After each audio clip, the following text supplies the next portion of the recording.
Howdy, folks! Happy Valentine's Day! Almost Valentine's Day, but Yes. just about. You know, everybody's preparing for It is Valentine's, the right? 13th of February, Yeah. 2020. It is the first Valentine of the new decade. So what are your plans? Let us It is, know. huh?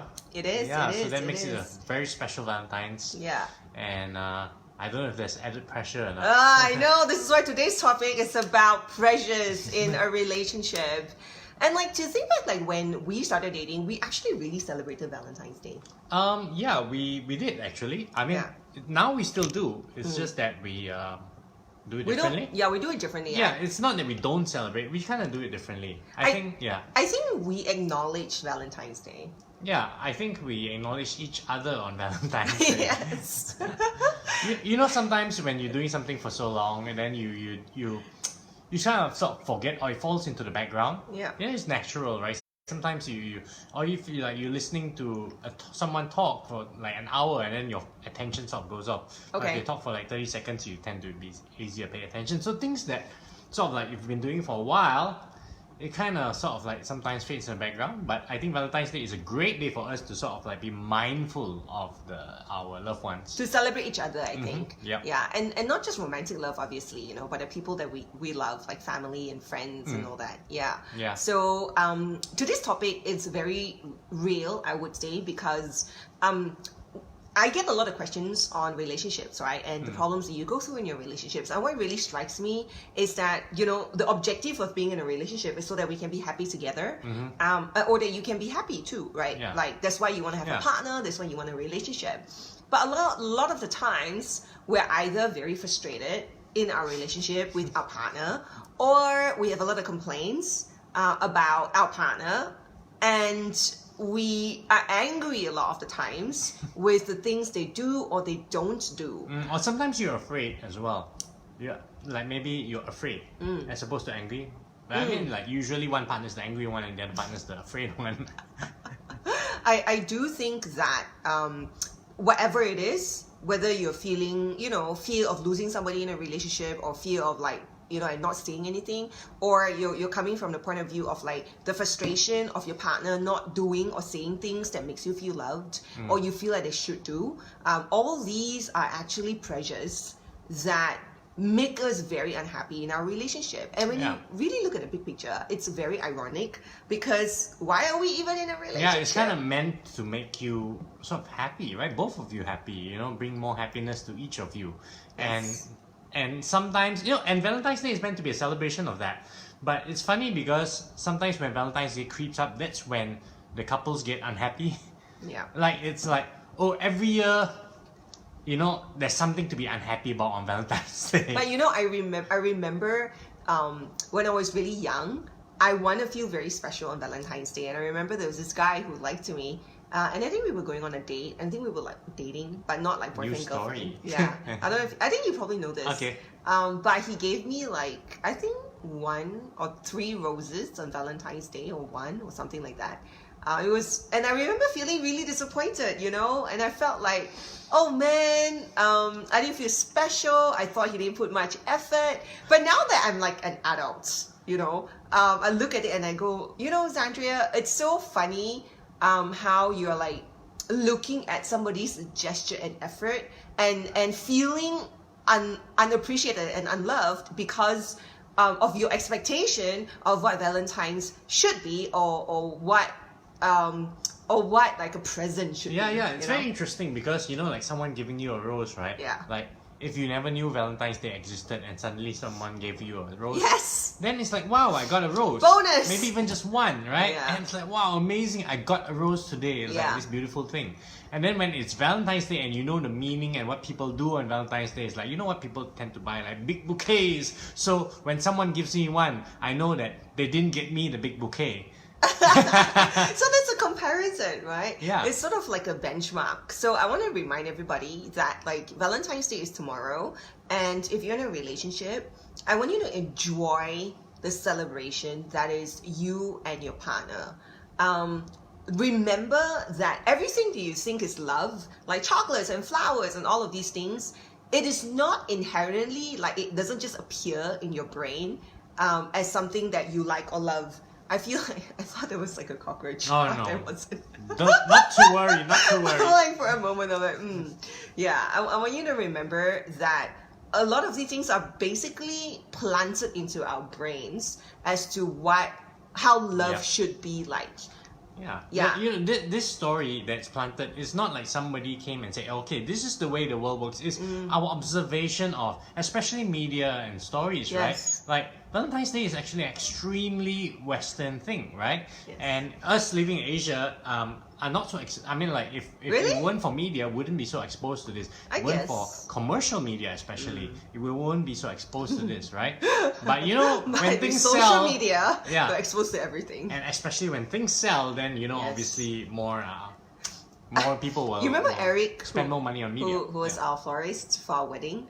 So we're texting each other and we want to catch up, and he goes like, after Valentine's Day, I'm up to my neck in flowers, you know. So Yeah. so people really, honestly, are probably, if you haven't gotten a gift for your loved one, you probably be scrambling. Yeah. And I remember, like, I think when you first start dating, there are probably a lot of expectations that you kind of need to fulfill, and you have your own expectations, and then you're trying to second guess or guess your partner's expectations. And I think that a lot of us don't start off a relationship with a conversation about what it is that makes us feel loved. And we kind of want the other person to just like guess. Yeah, and also I like to add that sometimes we don't even know ourselves what truly makes us feel loved. Yeah. Sometimes it's shaped by culture or friends or family. And parents. Yeah, you know? imagine if, let's say, like, for you're the kind where, say, a diamond ring is really, really important in getting married, you know? Some cultures don't use diamond rings. They've got married and they've lived happy lives, right? But some, it's really important, and maybe the size of the diamond's really important, you know? Yeah, and so the what- size of the bouquet of the flowers. yeah, is exactly. really So important. what does it mean, right? And these are things that can cause us to be very unhappy with our partner. But these are just things. But they do shape real things, which is what we feel. And we're gonna go deeper into this, right? Besides, outside of like flowers and diamond rings, on a day-to-day basis, we can have a lot of pressures on our relationship that we actually planted it there ourselves, and we might not realize it, and we'll feel very frustrated and resentful towards our partner. Yet we want to be in that relationship, and then we're just not very happy in the relationship. But we kind of like feel like our partner is the one that should change somehow. So we're gonna go into that. Let's read some comments. Yeah. Eric, is this the same Eric that we're talking about? Like, Eric, give a shout out to all the florists working our butts off to help out all the lovebirds out Yes, you guys are working really, really hard there. tonight, the Cornelio whole week. asks, can you shout out to John, McCoy, Auntie Crystal, Villa Campa? Hi. Hi. John. Happy Valentine's Day, everyone. Viz watching from Lebanon. Hi, Jude. Hi, Cheryl. Hi, Diana. Hi, Cindy, Peggy, Vilma. Cindy, I'm single. I don't get to have any Valentine's Day. You can celebrate it with your friends and your family. You know, I think you can still acknowledge Valentine's Day. Celebrate it with us tonight here on the live chat. Yeah. Okay, so one of the pressures that I think we put onto our relationship is the fact that we insist and we want to only receive gestures of love the way we know how to perceive it. And I don't know if this sounds complicated, but you know, I've made videos about this where if you like the color pink, naturally you want your partner to keep giving you pink, but maybe they give you blue, and whilst you kind of appreciate blue, but what you really want is pink because you personally like pink, and you keep giving your partner pink in hopes that they'll give you back pink, but they keep missing the mark, you know, and the more they miss the mark, the more and more you feel unloved. And yeah. And this is an interesting thing, like to just question yourself whether that feeling of being unloved, is that person making you feel unloved, or are you making yourself feel unloved? Yeah. And it's a good question to ask, because sometimes it is ourselves that do that, and the question is, why do I do that? And do I want to do that? And if I could feel differently, can I do something about it? And all these are possible, and the answer is yes. I sometimes I do that, and I don't want myself to feel like that, and I can do something about it. Most of the time though, it's like a blind spot. I think the pressures we put into our relationship or on our relationship stems from something so deep that we believe it to be the truth. So for example, if you see yourself as a very giving person, and you see yourself as a very giving person and a very giving person, I repeat this 3 times, because people who feel like they sacrifice a lot for their partner kind of want their partner to give them back something in a way that they want, right? And it's fair enough. I mean, like, we all want things we want, you know, there's nothing wrong with that.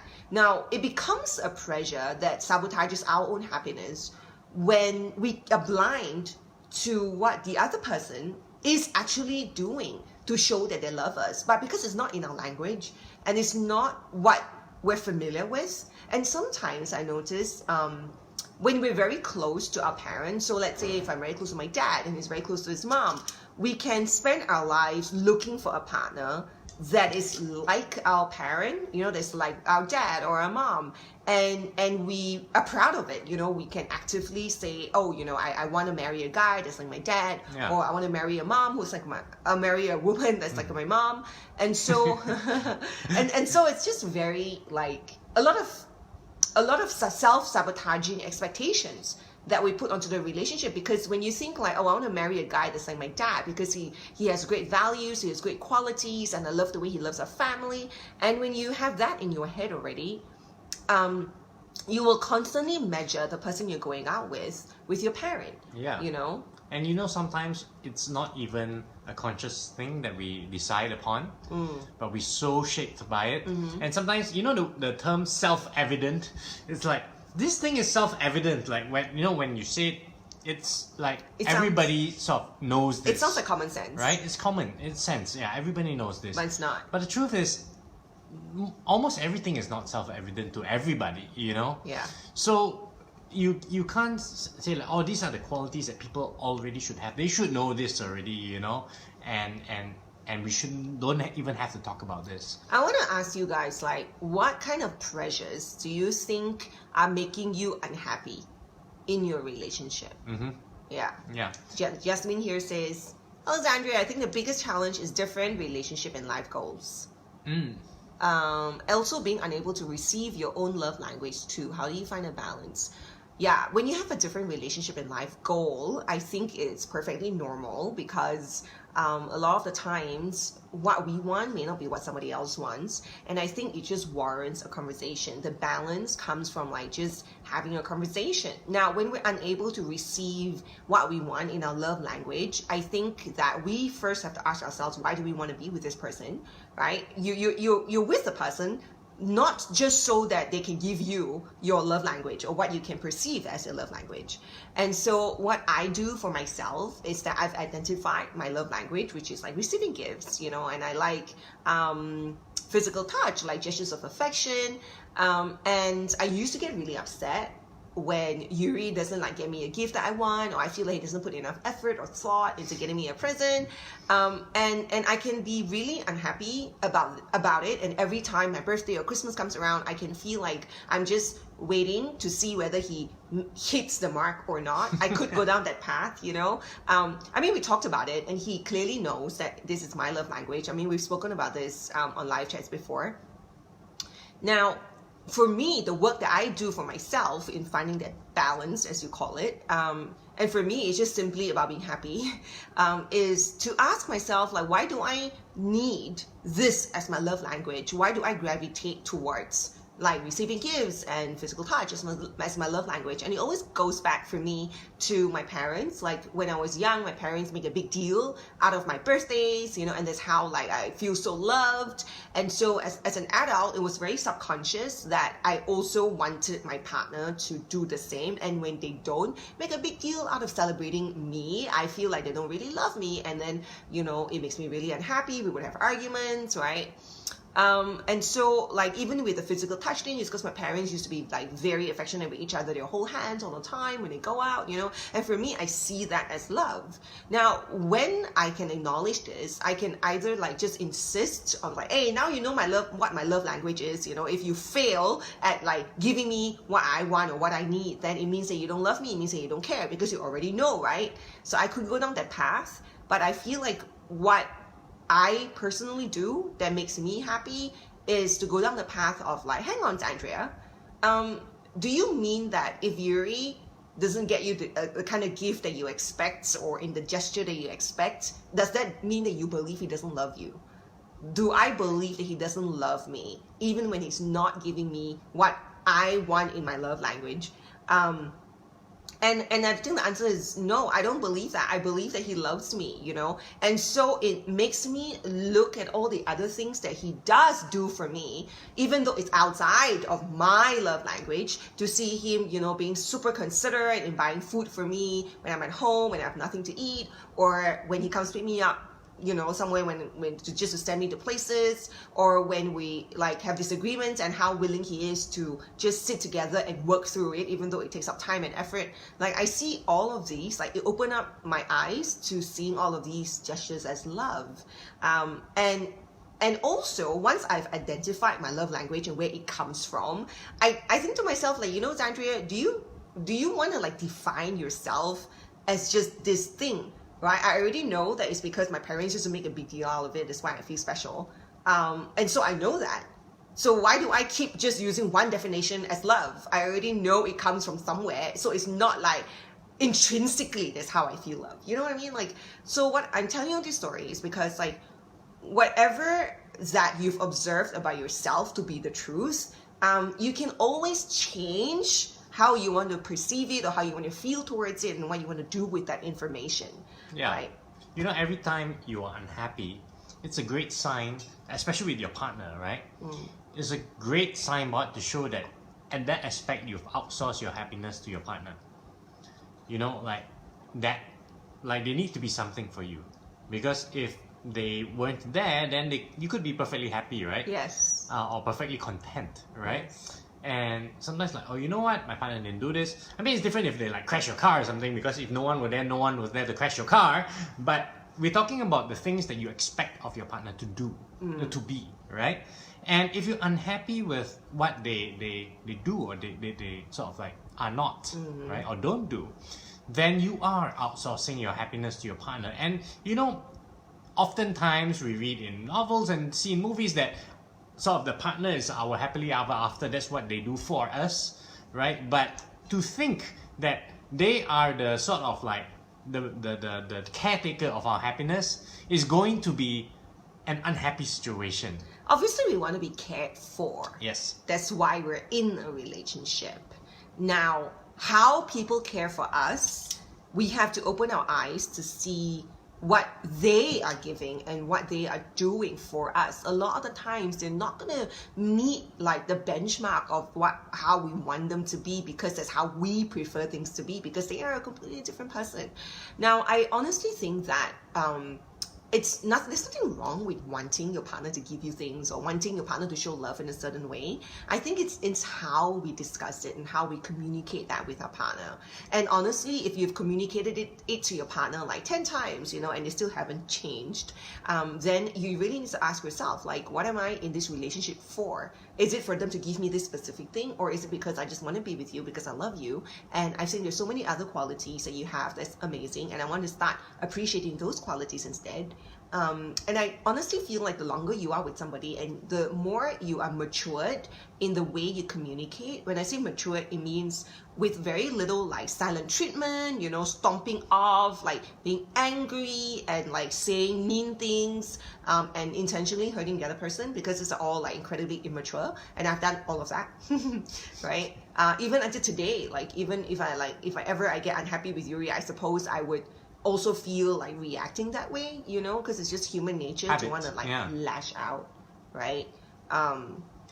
But yeah, I mean, communication. People, you know, your partner, I would like to think of partnerships as like your relationship with the sky, for example, right? Like, I can prefer to have a clear sky, right? And sunny with a bit of clouds, maybe, you know, for good measure. To admire. Yeah, you know, but the sky does what it does, right? That's what it does. And you can be upset at that, or you can sort of say either that, or I don't want to be in this part of the country, or you know. But if you decide that this is where you want to be, that sky you want to be under, then you have to learn to love that sky, Yeah. right? For what it is. And sometimes it gives you what you want and sometimes it doesn't, right? Yeah. But it is what it is. That Yeah. person is what they are. And sometimes they know what you want and give you what you want and you can communicate it to them and they do give you what you want and sometimes they don't, right? And to love is to say that, okay, this is what I accept. And if you don't accept it, then you can choose something else as well. But we, like Xandria says, we have to know why we are keeping ourselves there. Right? What keeps us in the relationship? Is it love? Is it fear? Is it attachment? Is it an idea? You know, all these things we need to understand of ourselves that actually draws us into a relationship as well. And the more we understand that, the better decisions we can make, or the less resentment we have, because we know why we are in a relationship. Say if you're in a relationship for security, right? And this person doesn't give you the hugs and kisses that you want, right? And maybe you get a little bit frustrated at that.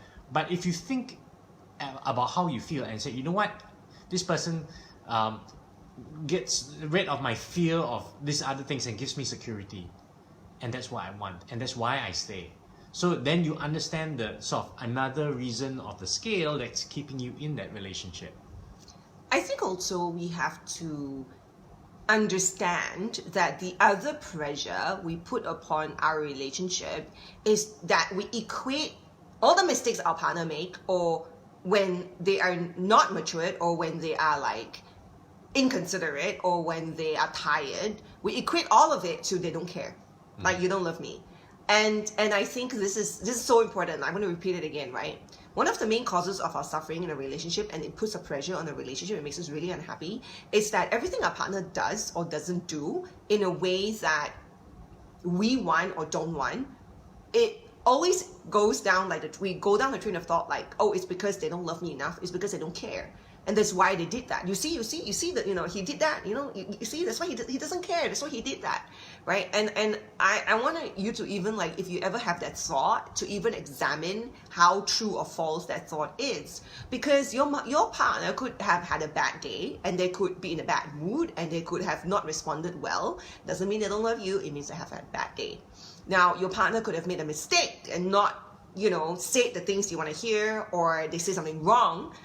It doesn't mean they don't love you. It means they made a mistake and they've said something wrong, and maybe they don't understand you very well yet, right? Now, when they do something that's completely unexpected, and you think it's completely rude or very disrespectful, it doesn't mean they don't love you. It just means that they don't know what your norm is, and they're just being themselves. And people are allowed to be who they are, without us always jumping to this conclusion that, oh, you're doing this because you don't care enough. If you love me, you wouldn't have done that. And I think this is highly dangerous for us in a relationship, because it makes us very unhappy, but we don't know why we're unhappy. We just feel like our partner doesn't care. But that's not the truth. They do care. Maybe they don't know how to care in a way that you want them to care. Yeah. And you know, since we're talking about pressure and Valentine's Day, right? Yeah. I want to talk a little bit about the guy's perspective as well. Because more often than not, it's not the guy unhappy at the girl on Valentine's Day. It's the girl being unhappy at the guy, right?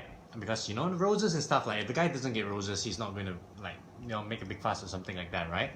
So I want to talk about when you get gifts or you do something for your loved one on Valentine's Day, or any other day for that matter, is that do it because you find it fun, and keep that in mind, right? And if you don't find it fun, then you're coming from this place of sort of fear, because you know that person might be unhappy or think that this or that. So if you're coming from that place, it's already not a fun thing. The energy between the both of you is just not the right energy. It's coming from this place of fear as opposed to love and fun, right? And joy. Yeah. So, you know, do what you would do if you had no pressure of this person being happy or unhappy. You do because you want to show this person your appreciation of his or her love, right? And you know, like, you got a good friend, sometimes you want to, like, oh, I'll buy you an extra beer, you know, or something like that, or coffee or something, right? And that's because you feel that just what you joy want to and do. sharing, right? Yeah. And make them a bit happy. And that's the kind of perspective you should go in with. And if you go in with fear, and I have many times gone in with that kind of fear as well. Yeah, because I used to get upset. Yeah. Now my thought is this: why do you fear the person getting upset? There must be a reason, right? Yeah. Like, and if that person gets upset, you can just look at the person and say, you know what? I acted out of love and this person got upset. And that's unfortunate and undesirable, but it is what it is. And you have to let them be. You cannot, there's nothing you can really do about This it. is so important, what he just said, because normally when a partner gets upset, we react too. Yeah. We also get upset that they are upset. And then there's two people upset. It's very hard. It's one of the hardest things that I think in a relationship, to let a person be. And I think this is not clear. Like, like from the questions that I see and the comments that I see on my videos, I think it's not clear about what it means to let the person be. Because it's letting the person be meaning like, oh, okay, like, oh, you're not happy? All right, then, okay. Well, just come talk to me when you're fine, But letting a person be, it's also not like, oh, trying to like please the person, trying to pander to the person, but like, are you okay, but it's really like, okay, I see that you're unhappy right now, like inside you're thinking, and I'm just gonna be as loving and as kind as I normally would be. Without needing anything from you. Yeah, without needing you to be suddenly not angry. So I'm not gonna take it personally, and I'm not going to like ignore you, but I'm not going to like pander either. I'm just going to allow you to be unhappy or angry, and then I want you to know that I will be here. Yeah. Through your actions. To be available. Yeah. Despite how they feel. Yeah. And sometimes the feeling seems to be directed at you. Like you are the worst and you are the whatever, right? Yeah, when a person's angry, they can like make you feel really bad. And especially the ones who are very close, right? People who are hurt tend to lash out hardest at those close to them, right? Yeah. And to look at this person and saying that this person is sort of like in a daze of sorts, and the daze is this mindlessness of anger. Yeah. And to love them regardless, because what they say is in the mindlessness of anger. Yes. That's why people say, you know what, when I said it the other day, I didn't mean it. Because when their mind sort of returns to them, they go, I didn't mean it, I'm so sorry, right? Yeah. So when you see an angry person, especially your partner, right? And they are directing the anger at you, just know that this is a person in pain. And that pain is directed at you, but you have nothing to do with it. Especially if you act out of love, right? So that's why if you don't act out of fear, you don't act out of anger, right? Then you are loving that person. And that's the thing, I think, to take the pressure off. It's the practice of not fearing that and to just love your partner. Or not regardless. needing. A lot of the times we need them to be not angry. And we get angry that they are angry. So a really good tip, like I think it's a great tip, especially for myself, right? Is to acknowledge is one thing. And that is when you can see your partner getting upset and they're saying things that doesn't make sense or maybe a bit hurtful, and you can feel yourself about to react. Now, what can really help is to remind yourself that whatever it is that they are saying, whatever it is that they're doing, this is anger speaking. And when anger speaks, you need to immediately tell yourself that it is not because this person doesn't care about you, and it's not because this person doesn't love you. It is because this person has no ability to recognize their own anger and to rise above it in that moment. And if you want to say like what is love, I mean, this is your practice of love, to still be able to not take it personally because you understand that it has nothing to like their person's anger or whatever it is that they've said they've hurt you. It is, although it feels incredibly hurtful and personal, I want you to understand that it is not that they don't love you. It is not that they don't care. It is that they have no ability to rise above what they're feeling right now, to be emotionally matured, to have a conversation with you. Yeah. And that's love. That really is love. When you are doing one of the most like the best gifts you can give to your partner. Yeah. Right? Loving gifts is that. And what do you get in return? what is it that you gain? What you gain is you will understand how good it feels to love somebody in that way. That's one. And the other thing is this: the more you practice it, the more you'll find that you are genuinely unaffected. That means you learn how to be happy, regardless of whether your partner is happy or upset. And thirdly, the more you practice this, what you gain is that your partner will begin to see that patience and that love, and they will slowly start to copy how you are. So oftentimes we want a partner to change, but we forget that actually we cannot change people. But what we can do is that we can be an example, and a person, the more they see us doing it, the more they will copy how we are. And that's how we get what we want in return. Yeah. Most of the time, we hold back. We don't want to give until they give first. But we forget that they maybe don't know how. Yeah. And they have no reference, right? Maybe their parents don't do it. Maybe their friends don't do it. Maybe the movies they watch don't do it. So they don't know how. And so you want to hold back, right? Because you want them to give first so that you can, then only you want to like open up and give back. But they have no reference. They cannot copy. Right? They don't know how. Yeah, and when you grow yourself, right? The wonderful thing is, even if people give you the same thing, you are a happier person.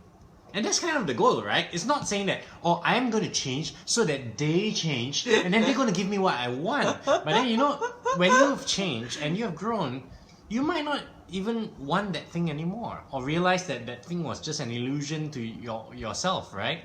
And that's the wonderful thing about working on yourself. And also working on yourself, also working on your love languages, which I just had an idea of, which I thought was quite interesting. You know how like maybe as a kid you used to love, like, I used to hate Brussels sprouts, and now now I super love Brussels sprouts, right? Or brinjal, right? I used to hate brinjal and now I love brinjal. And we change, right? And sometimes we consciously change to try to sort of like say, hey, maybe I could try this. Maybe I could eat more veggies. Maybe I could do something, right? Maybe I can stop eating meat. And you realize that you can change, right? You go from a meat lover to a vegan or something, right? Now, for your love languages, we tend to say, oh, I'm the kind of person who likes this. That's and a good this point. and that. And to say that, you know what? If my partner has these qualities and they're not fitting into these categories, right? I could learn to have this as my love language as well. And why not? Because it'd be more fun, right? I'd be happier. She'll be happier, or your partner will be happier, and it's a win-win. So sometimes we get really attached with either with who we are. Like, I'm the kind of person who this. I'm the kind of person who that. And we put ourselves into boxes, not to our advantage, to our disadvantage, because we limit, right? And we always compare things to that box. Like, yes. Oh, Yuri is a sports kind of person. So when somebody does something for me, is this a sports kind of thing? It's not, so it's not so good. You in your mind sort of make that comparison. So This is so true. be like water, right? We always talk about this, flow with life, and flow to the place that makes you happiest. It's important to understand the love languages, but beyond that, I think I should make a video about this, right? About this thing, Yeah, right? But beyond the love, what happens beyond the love language? Once you understand the love language, then what? A lot of us, we hold our partner to it, because now that you know what my love language is, then you better give it to me. But like what Yuri says, once you've identified what it is, right? But you yourself can decide whether you want to hold on to it, or you can sort of like prefer something else, or you can kind of like change Transform it, right? Evolve. Yeah, just because like you love meat doesn't mean that you can't stop eating meat, or doesn't mean that you can't go vegan, right? And so if you can do all of that, then why is your love language something you hold on to so tightly, And what about all the other things that people are doing for you that show they love you, but it's not in your love language box? Then are you going to feel unloved and miss out all these signs? Yeah, all the wonderful fruit, right? All these fruits, and you say, I only eat pears, right? And then getting apple and orange and like melon, pineapple and cherries and strawberries. No. I'm just a pear kind of person. I want the best pear. Yeah. Give me pears. Give me pears. And then you're so unhappy, even though you're surrounded by fruits. But you sit there quiet, I got no pear. Yeah, exactly. Yeah, right? I like this. Yeah, let us put it in my video. roll with life, right? And eat all the fruits that lay in abundance before us. Oh my god, I love this. Okay, let's read some comments. do remind guys to demonstrate their love more, especially on special occasions. Learn how to care, Mirabelle. I think we want to remind both sexes, like women and men. Yeah. Maybe women feel like they want physical, like gives a lot to show to feel cared for, but guys equally they also want to be cared for. Yeah, yeah, and this is very interesting because that ties in with our talk about growing up, looking at our parents, and what we define as caring. Yeah. Right? And maybe you think, oh, the guy has to do this or the girl has to do that. The guy has to do all the finances thing and the girl has to do all the housekeeping things, Like all these things are very deeply ingrained in our heads, and when we realize that, we can sort of wake up to it and say, hey, the story doesn't have to be this story, Exactly. Yes. Let's see. Angel here says, if as that guy keeps on holding me so tight till I didn't even have my own life, or a guy keeps on holding me so tight that I feel I don't even have my own life. He is so sweet, but he can't be with me 27 hours. So most of the time, I want to make my own activities. Everything seems like I have to ask for his permission, but in his part, he doesn't even ask or tell me what he does. So I feel it's very unfair. What should I do? Is that love? okay, for me, it's that, do you even want to know what he does 24 hours, 7 days a week? Just because he wants to know what you do doesn't automatically mean that you also want to know exactly everything he does, right down to the tiny, tiny details, right? So the concept of fairness is one of the pressures that we put onto our relationship that makes us suffer tremendously. So it is not about what's fair, Angel. It is about, do you want to be with this guy? He is like that, right? And if this is a problem, then you can talk to him about how it's making you feel very stifled, right? Then you can have that conversation. But in the conversation, if you don't actually need to know 24/7 hours what he's doing, then you don't even need to bring up whether this is fair or unfair. It's like, I don't even ask you all the time, why are you asking me? It's so unfair. Like, this is pointless, right? You got to know what you want, right? Yeah. So just because he wants that doesn't mean you automatically also want that, right or not? You must think clearly in this sense. And what is love, right? Love is in this difficult situation that you can sit down and communicate to this person and listen in return. And it may be frustrating. You may feel upset sometimes. You may feel hurt. But the willingness to go through that, I think that is love. Yeah, and that builds love as well, Love is this practice. We can build muscles for this, It's not just this thing like, I become love, right? And all these things take practice, mindfulness, right? Yeah. So if we approach it this way, then every time there are opportunities for these kind of practices, especially when things are a little bit iffy, right? These are great opportunities for us to practice that. Yeah. Gwen Hughes says this topic should be watched by the couple together. Well, hopefully, but if not, if you're the only person watching, I think if you put into practice all these things, like I said, your partner has a reference to copy. Sooner or later they'll notice. Yeah, and the stuff you do for yourself. Do for yourself, and everyone around you, whether it's your family, friends, or your relationship, will benefit from it. And if you are such an amazing person at the end of working on yourself so much, then you can really be in a very clear frame of mind to decide whether this is the person I want to be with. And you would have no fear of exiting the relationship if this is not what you want, because you have so much to give and you've grown so much and you're this amazing person, so you would have no fear that you'll be alone or that nobody will want you, so then you're very empowered to make a decision as to, I want this person or I don't want this person in my life, right? So in the end you win anyway. Rain or shine, you enjoy yourself, and that's the wonderful thing, because it's not bad. Life gives you different kinds of people and different kinds of weather, right? And if you can sort of flow and enjoy that and work on yourself, then you will really experience joy all the time. One of the main problems when we're trying to decide whether we want to stay or want to break up with somebody is that we ourselves have not worked on ourselves enough yet. And so we feel very insecure, and we would feel like we even though we're not happy, we might fear leaving this person because we feel like, I don't know if my next relationship is going to be as good, or am I going to regret this? We have all these doubts, right? So our decision of whether we want to stay or want to leave is actually not even governed by whether I want to be with this person. It's governed by fear. The fear of maybe I won't have, or maybe, this is as good as it gets, And all these fears come from not working on ourselves enough, because if you are patient, kind, a person who's great at communicating, a person who is giving, but yet a person who values themselves, who understand what self-love is, and who have your own interests, and you are dynamic, then when you will have no fear of leaving a relationship that's not healthy, because you know that you're probably like a very precious or rare commodity in society, and anybody will want to be with you. Now, even if you don't go into a relationship, you'll still have people who will love you for who you are. You would have new friends, you would have things in your life to do because you're just so interested in life. And I think that kind of joy and that kind of like self-love is incredibly attractive, and people will be attracted to it. Yeah, and it's immensely useful as well, Yeah. It's fulfilling, useful, and even if you're by yourself, you're having a great time.